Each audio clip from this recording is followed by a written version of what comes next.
It's our Sugar Bowl preview, Ohio State versus Alabama in New Orleans, national semifinal game. Bill Landis of cleveland.com, Michael Casagrande of al.com joining us to tell us why Alabama is going to advance to the national championship game. Michael, make your case.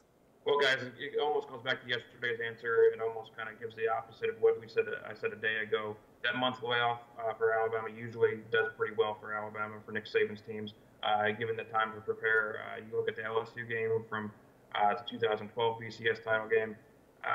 He had a month to prepare after losing to LSU in the regular season, shut him down 21-0 win. LSU only crossed the 50-yard line once that game, and the same thing with Notre Dame a year later in the BCS title game. A month to prepare.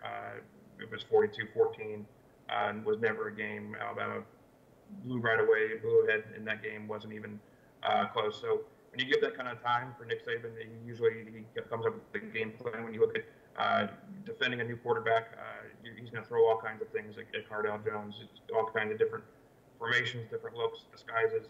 You do everything you can to get in his head a little bit. So I think that's going to be the main reason, outside of just big players, the big-time plays that Amari Cooper can make, the running game. So I think those are a few reasons why I guess Alabama would be the favorite to win this game. Bill, tell us why Alabama is going to win this game. Dan, when you talk about all the weapons that Alabama has, and I don't think you'd find anybody to argue that Alabama doesn't have the biggest or largest selection of weapons of any team Ohio State has faced on both sides of the ball. These guys are really good. I mean, they haven't won 3 national championships since 2008 for no reason.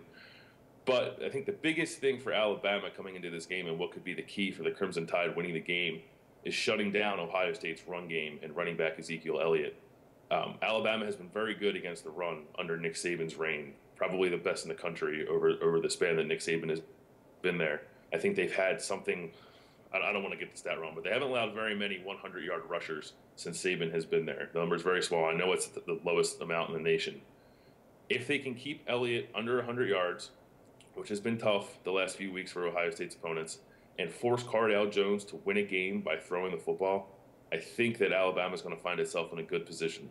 And that doesn't just fall on Elliott, it also falls on Ohio State's offensive line to make sure that they give Elliott the time he needs to get outside and make some plays against a very good defense, a very fast defense who's going to fly to the football. If Alabama does what it's done since Nick Saban's been there and shut down the run, I think they're in a very good position to win the game, and Ohio State is in a very tough position with Cardale Jones basically with the game on his shoulders.